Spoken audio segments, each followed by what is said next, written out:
भाग्य का बंद दरवाजा भी खुलने लगता है। प्रिय श्रोतागण, यह कथा केवल शब्दों का संग्रह नहीं है। यह उस दिव्य विश्वास की शक्ति है जो निराश जीवन में भी आशा की नई किरण जगा देती है।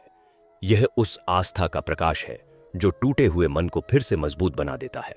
कहा जाता है कि जब इंसान हर तरफ से हार मानने लगता है, जब मेहनत के बाद भी सफलता हाथ नहीं लगती, जब घर में अशांति, कलह और आर्थिक तंगी बनी रहती है, तब भगवान विष्णु और मां लक्ष्मी की कृपा ही जीवन को नई दिशा देती है।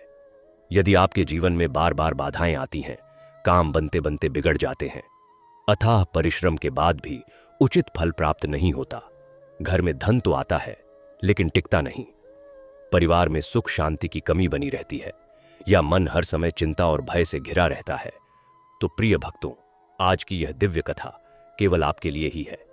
क्योंकि भगवान विष्णु पालनहार हैं और मां लक्ष्मी कृपा की देवी हैं। इनकी कृपा जिस व्यक्ति पर हो जाए, उसके जीवन की अंधेरी राहें भी प्रकाश से भर जाती हैं। अब आप अपने मन को शांत कर लीजिए, अपने सभी दुख, चिंता और परेशानियां भगवान के चरणों में समर्पित कर दीजिए। आंखें बंद करके भगवान विष्णु और मां लक्ष्मी का हृदय से स्मरण कीजिए और इस पावन कथा को सुनने के लिए अपनी अंतरात्मा के द्वार खोल दीजिए।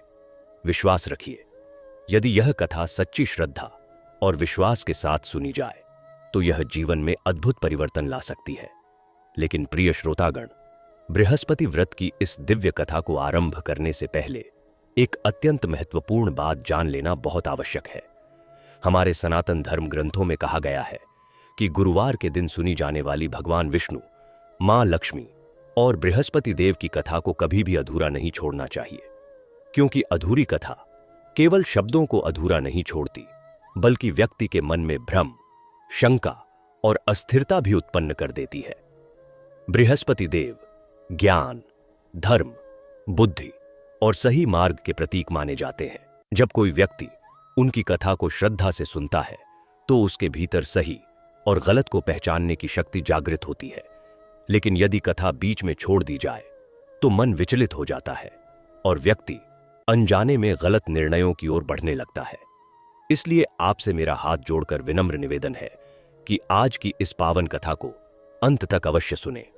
हो सकता है इस कथा का कोई एक वाक्य, कोई एक प्रसंग या कोई एक शिक्षा आपके जीवन की दिशा बदल दे। हो सकता है भगवान विष्णु और मां लक्ष्मी की कृपा से आपके रुके हुए कार्य पूर्ण हो जाएं, आर्थिक संकट दूर हो जाए, परिवार में सुख शांति लौट आए और आपके जीवन में समृद्धि का नया द्वार खुल जाए। क्योंकि जहां सच्ची श्रद्धा होती है, वहां भगवान की कृपा अवश्य बरसती है। और प्रिय भक्तों, यदि आप स्वयं को एक सच्चा सनातनी मानते हैं तो इस दिव्य कथा और इसके पावन संदेश को केवल अपने तक सीमित मत रखिए। इसे अपने परिवार, मित्रों और प्रियजनों तक अवश्य पहुंचाइए, ताकि भगवान विष्णु और मां लक्ष्मी की कृपा उन पर भी बनी रहे। इसलिए इस वीडियो को लाइक करें, सब्सक्राइब करें, अधिक से अधिक लोगों के साथ साझा करें और कमेंट में श्रद्धा से लिखें, जय मां लक्ष्मी और जय श्री हरि विष्णु। तो आइए अब पूरी श्रद्धा, विश्वास और भक्ति के साथ आरंभ करते हैं भगवान विष्णु, मां लक्ष्मी और देवगुरु बृहस्पति की यह अत्यंत पावन और चमत्कारी कथा। भारतवर्ष के उत्तर पूर्वी कोने में, जहां घाटियां गंगा की किसी अदृश्य धारा से सींची जाती थीं, सत्यपुर नामक एक अद्भुत गांव बसा हुआ था। केवल नक्शे पर नहीं, बल्कि आस्था के मानचित्र पर यह गांव एक तीर्थ स्थान के समान था। जिसने भी एक बार सत्यपुर की मिट्टी पर कदम रखा, वह हमेशा के लिए इसकी मिठास का कर्जदार हो जाता। सत्यपुर की सुंदरता केवल उसके प्राकृतिक वैभव में नहीं थी, बल्कि उसकी संस्कृति, सादगी और सौहार्द में थी। जब आप गांव के बाहरी छोर पर पहुंचते तो सबसे पहली चीज जो आपका स्वागत करती वह थी आम के घने बागों से आती हवा में घुली मीठी सुगंध। यहां के आम बेहद रसीले होते थे, मानो धरती मां ने उन्हें देवताओं के लिए उगाया हो। गांव की चारों दीवारें ये बाग ही थे, प्राकृतिक, जीवंत और हमेशा फलों से लदे। गांव के अंदर कच्चे पक्के रास्तों पर जब भोर की पहली किरण पड़ती तो मोर अपनी केलियां छोड़ते और कोयल अपनी कूक से ब्राह्म मुहूर्त की घोषणा करती। गांव के तालाबों में कमल खिलते, जिन पर भौरे गुंजन करते। महिलाएं घाटों पर पानी भरने जातीं तो उनके पायलों की छमछम इस ताल की सुबह की सबसे मधुर तान बन जाती। नलकूप नहीं थे उस समय। हां, पुराने कुएं थे जिनमें सीढ़ियां बनी थीं और काई जमी थी। उन कुओं का पानी न सिर्फ ठंडा होता था, बल्कि रोगों का नाशक और चित्त को शीतल करने वाला माना जाता था। गांव के लोगों की जीवन शैली अत्यंत सादगीपूर्ण थी। यहां सेठ साहूकार नहीं थे, बल्कि किसान, बढ़ई, लोहार, ब्राह्मण और सुनार थे। हर घर की दीवारें मिट्टी और गोबर से लीपी जातीं। हर आंगन में तुलसी का चबूतरा जरूर होता था, जिसकी रोज सुबह शाम आरती उतारी जाती। तुलसी के पास एक दीपक जलता था, जिसकी लौ किसी न किसी रूप में सारी रात जलती रहती।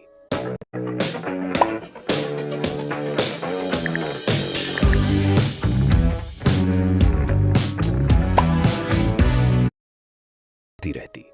कहा जाता था कि जिस घर में तुलसी जलती है, वहां मां लक्ष्मी का वास होता है, और सत्यपुर के हर घर में मां लक्ष्मी बेरोक-टोक निवास करती थीं। पर इस गांव की सबसे बड़ी शान थी भोर की उस सुनहरी धूप में मंदिर के शंख और घंटियों की गूंज। गांव के ठीक बीचों बीच एक ऊंचे चबूतरे पर, जहां 3 दर्जन सीढ़ियां चढ़कर पहुंचा जाता था, स्थित था श्री लक्ष्मी नारायण मंदिर। यह मंदिर स्थानीय बलुआ पत्थर से बना था, जिसे सदियों पहले किसी भक्त राजा ने बनवाया था। मंदिर के शिखर पर सुदर्शन चक्र और ध्वजा फहराती थी। मंदिर की दीवारों पर भगवान विष्णु के 10 अवतारों की सुंदर नक्काशी थी। मत्स्य, कच्छप, वराह, नरसिंह, वामन, परशुराम, राम, कृष्ण, बुद्ध और कल्कि। मंदिर के गर्भगृह की बात ही निराली थी। प्रवेश करते ही सबसे पहली अनुभूति होती थी अत्यंत शीतल और स्थिर ऊर्जा की। सामने काले पत्थर की बनी भगवान विष्णु की मूर्ति अपने 4 हाथों में शंख, चक्र, गदा और पद्म धारण किए थी। ठीक उनकी बाईं ओर मां लक्ष्मी की अद्वितीय सुनहरे रंग की मूर्ति थी, जिनके चरणों से ऐसा लगता था जैसे धन धान्य की वर्षा हो रही हो। दोनों मूर्तियों पर हर सुबह गांव की कुंवारी कन्याएं चंदन, केसर और दूध का अभिषेक करती थीं। सत्यपुर का दिन इसी मंदिर से शुरू होता और इसी मंदिर पर खत्म होता। सुबह 4 बजे मंगला आरती होती, जिसमें गांव का हर बूढ़ा, जवान और बच्चा जो भी कर सकता था जरूर आता। गांव के छोटे बच्चे मंदिर के चबूतरे पर लोटी लगाते और बड़े बुजुर्ग पीपल के पेड़ के नीचे बैठकर रामायण या विष्णु सहस्त्रनाम का पाठ करते। यहां का वातावरण इतना पवित्र था कि बिना कहे ही मन शांत हो जाता था। गांव की अर्थव्यवस्था खेती पर आधारित थी, पर व्यापार ईमानदारी पर। यहां कोई तराजू से धोखा नहीं देता था, न ही कोई मिलावट करता था। गांव के मुखिया अग्रसेन बहुत ही न्यायप्रिय और दयालु व्यक्ति थे। वह कहते थे, सत्यपुर का सत्य ही इसकी पहचान है। जब तक यहां सत्य है, तब तक यहां लक्ष्मी है। यही कारण था कि कभी अकाल नहीं पड़ता था। फसलें हमेशा अच्छी होती थीं और पशु भी हरे भरे चरागाहों में मस्त रहते थे। हरियाली और जलस्रोतों की बात करें तो सत्यपुर के चारों ओर एक छोटी नदी सरयू बहती थी। यह सरयू गंगा की किसी छोटी बहन की तरह शांत और स्वच्छ थी। इसके किनारे नीम, बरगद और पीपल के वृक्षों की कतार थी।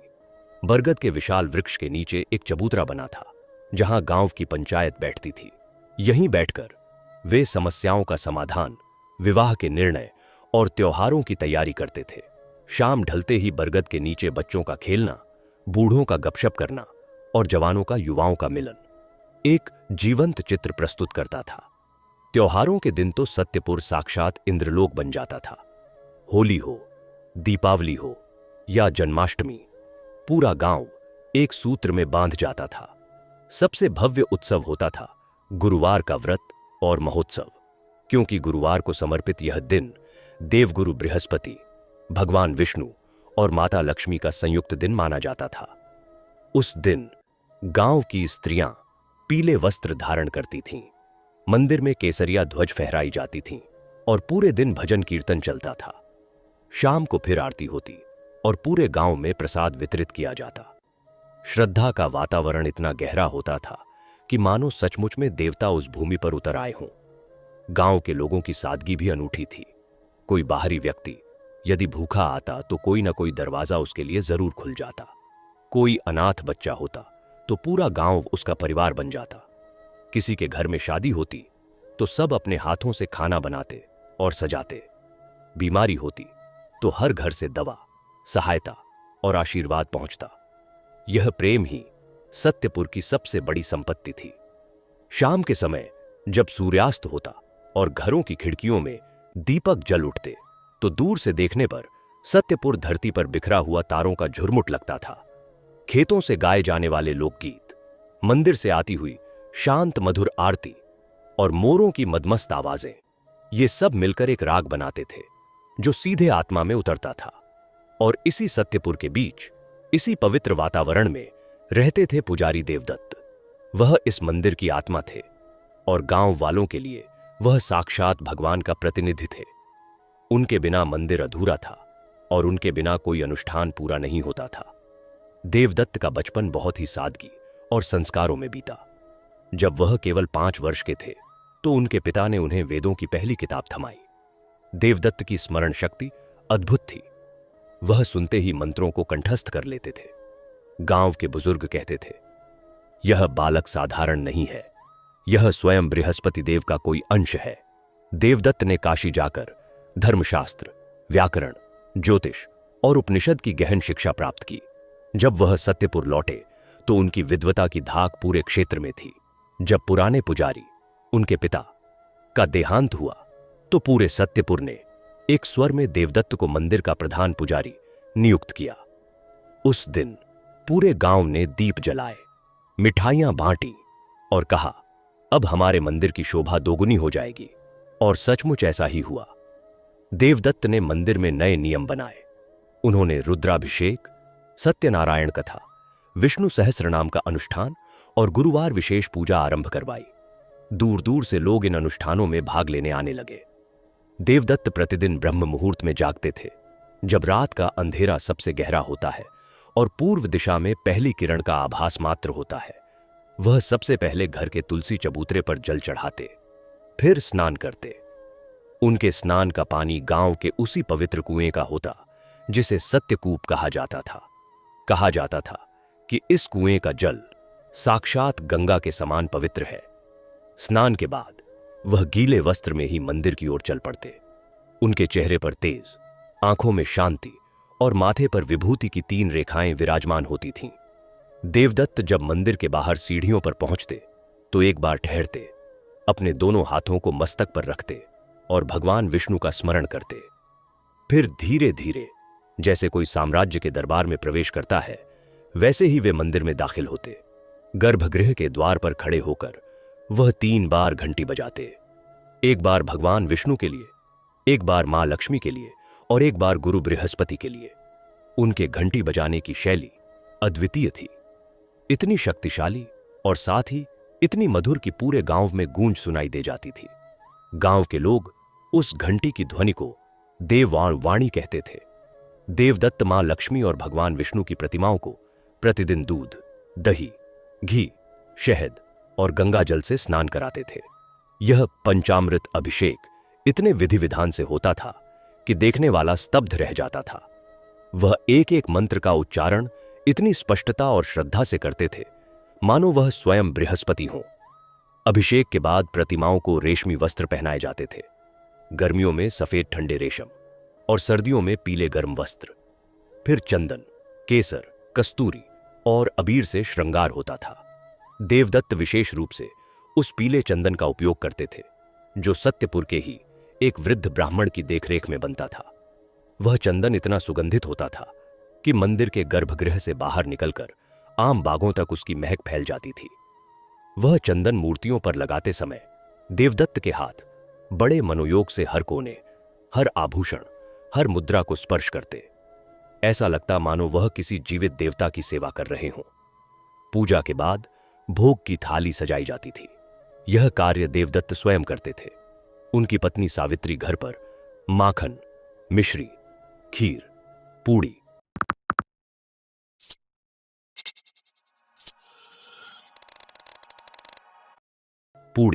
और सब्जी बनाती थी। देवदत्त उस थाली को सिर पर रखकर गर्भगृह में ले जाते। वहां जाकर वह भगवान को पूरे मन से नैवेद्य अर्पित करते। उनका विश्वास था कि भगवान विष्णु उस भोग को प्रत्यक्ष ग्रहण करते हैं। इसलिए वह कभी भी उस थाली को जल्दी में नहीं रखते थे, न ही बिना श्रद्धा के उसे उठाते थे। प्रसाद के रूप में वही भोग फिर पूरे गांव में बांटा जाता था। देवदत्त स्वयं सबसे पहले उस प्रसाद का एक कण अपनी जीभ पर रखते, तब जाकर वह प्रसाद मानते कि भगवान ने प्रसन्न होकर उसे ग्रहण किया। उनके लिए प्रसाद केवल खाने की वस्तु नहीं थी, बल्कि देवत्व का अमृत था। देवदत्त के चरित्र की सबसे बड़ी विशेषता थी उनकी ईमानदारी और निष्कलुषता। मंदिर में जो भी चढ़ावा आता, चाहे वह सोने चांदी के सिक्के हों, मोती माणिक हों, गेहूं चावल की बोरियां हों या कीमती वस्त्र, देवदत्त जी उसे बड़े ही ध्यान और विधिवत मंदिर में ही लगाते थे। उनका सिद्धांत था, जो भगवान का है वह भगवान का ही रहे, उसमें से कण कण भी किसी और का नहीं हो सकता। वह धन रत्नों का एक एक लेखा मिट्टी की स्लेट पर लिखते थे। कौन सा भक्त कब क्या लाया, उसका क्या उपयोग हुआ, सब कुछ अपारदर्शी और स्पष्ट था। गांव के मुखिया को हर महीने इस लेखे का हिसाब दिया जाता था। लोग कहते थे, देवदत्त जी से बढ़कर कोई ईमानदार पुजारी इस पृथ्वी पर नहीं। देवदत्त अमता अपने परिवार के निर्वाह के लिए केवल वही सामान ग्रहण करते थे जो मंदिर के अनुष्ठानों में बचता या शेष रहता था। उदाहरण के लिए, जब पूरे मंदिर के दीप जलने के बाद दीपों की बाती काटी जाती, तो बचे हुए तेल का कुछ अंश वह घर ले जाते थे। या फिर जब भगवान को अर्पित फल फूल बहुत अधिक हो जाते, जो अब मंदिर में रखने योग्य नहीं रहते, तो उनमें से थोड़े बहुत फल वह अपने बच्चों को खिलाने के लिए लेते थे। कभी कभी कोई भक्त विशेष रूप से पुजारी के लिए कोई वस्त्र या दक्षिणा मंदिर में रख जाता, तो देवदत्त वह भी मंदिर के कोष में ही डाल देते थे, जब तक कि वह भक्त स्पष्ट रूप से पुजारी जी के लिए न कहे। और यदि कोई उन्हें व्यक्तिगत दान देता भी, तो उसका आधा वह मंदिर के ही काम में लगाते थे। बाकी आधे से वह अपने घर का सामान्य गुजारा चलाते थे। उनका घर बहुत साधारण था। मिट्टी और ईंटों की 2 छोटी कोठरियां, एक रसोई और एक छोटा सा आंगन। न कोई सेज थी, न कोई बहुमूल्य बर्तन। पीतल के 2-4 थाल, मिट्टी के गिलास और एक पुरानी चटाई, इतना ही उनका संसार था। फिर भी उस घर में इतना प्रकाश था, इतनी शांति थी, मानो साक्षात वैकुंठ का एक कोना हो। सावित्री की रसोई में हमेशा भगवान का प्रसाद खुशबू देता था। बच्चे, शुभ और लावण्या उसी प्रसाद से पलते थे और उनके चेहरे पर देवदत्त की भक्ति का तेज झलकता था। यह सत्यपुर का वही स्वर्णिम काल था, जब मंदिर में देवदत्त की पूजा के बाद की गूंज हर घर में पहुंचती थी। लोग सुबह सुबह उस गूंज से जागते, हाथ जोड़कर मंदिर की ओर प्रणाम करते और फिर अपने दिन की शुरुआत करते। गांव में कभी झगड़े नहीं होते थे, क्योंकि देवदत्त की एक झलक पाने के लिए लोग दौड़ पड़ते थे। पुजारी जी क्या कहेंगे, उनकी विद्वता ही नहीं, उनकी भक्ति ही उनकी सबसे बड़ी पूंजी थी। जब देवदत्त मंदिर के परिसर में बैठकर वेदों के मंत्रों का उच्चारण करते, तो पक्षी भी चहचहाना बंद कर देते थे, मानो वह दिव्य ध्वनि सुन रहे हों। बच्चे दूर से उनकी ओर देखते और बूढ़े कहते, यह ब्राह्मण नहीं, यह कोई देवता है जिसने मनुष्य रूप धारण किया है। देवदत्त की दिनचर्या बिल्कुल यंत्रवत नहीं, बल्कि प्रेम और समर्पण से लिखी जाती थी। कभी कभी आधी रात को भी कोई भक्त मंदिर में रोता हुआ आ जाता, तो देवदत्त बिना झिझक उठते, मंदिर खोलते और उस दुखी व्यक्ति के साथ घंटों बैठकर भगवान के नाम का जाप करते। वह न तो कभी दक्षिणा मांगते थे, न ही कभी अपनी थकान दिखाते थे। उनके लिए सेवा ही साधना थी और मंदिर ही उनका संसार। गांव वाले उन्हें गुरुजी या देवदत्त महाराज कहकर पुकारते थे, लेकिन देवदत्त स्वयं को सिर्फ देवता का सेवक मानते थे। वह सदा कहते थे, मैं कुछ नहीं हूं, मेरे द्वारा जो अच्छा होता है वह माता लक्ष्मी और भगवान विष्णु की कृपा से होता है। मैं तो केवल उनके द्वार का एक छोटा सा द्वारपाल मात्र हूं। ऐसा था देवदत्त का जीवन, भक्ति से ओतप्रोत, ईमानदारी से सना हुआ और मानवता की सेवा में समर्पित। यह वह समय था जब पूरा सत्यपुर गर्व से कहता था, हमारे मंदिर के पुजारी जैसा न कोई विद्वान है, न कोई भक्त। और इसी सत्यपुर के आकाश में सूर्य बिना किसी बादल के चमक रहा था, स्वर्णिम, स्थिर और शांत। लेकिन देवदत्त का अपना निजी जीवन भी बड़ा सुखी था। उनकी पत्नी सावित्री अत्यंत गुणवान, धार्मिक और सेवाभावी स्त्री थी। सावित्री का मानना था कि पति ही उसके भगवान हैं। वह सुबह उठते ही पति के चरणों को हाथों से स्पर्श करती, फिर रसोई में जाकर भगवान के लिए भोग